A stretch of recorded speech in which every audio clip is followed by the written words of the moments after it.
How to locate sent emails on Yahoo Mail. If you are totally new to this email platform, then this tutorial is for you. I will show you how to locate your sent emails on a computer and on a mobile phone as well at the end. Well, for this, open an internet browser. It can be Google Chrome, Safari or anything, and you will have to search for mail.yahoo.com and search and enter. I will show you how to locate your sent emails on a computer and on a mobile phone as well. And if you are new to Yahoo Mail, this will be a great tutorial for you. So for this, let's try to compose a new email and send it to ourselves. I will type here my own email address.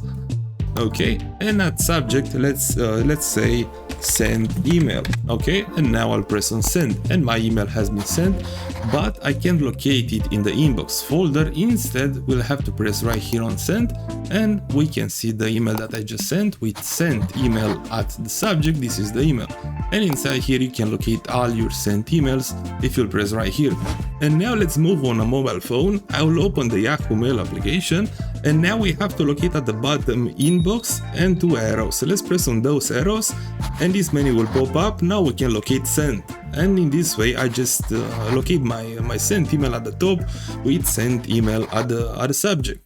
So that's how to locate your sent emails on a mobile phone and on a PC on Yahoo Mail.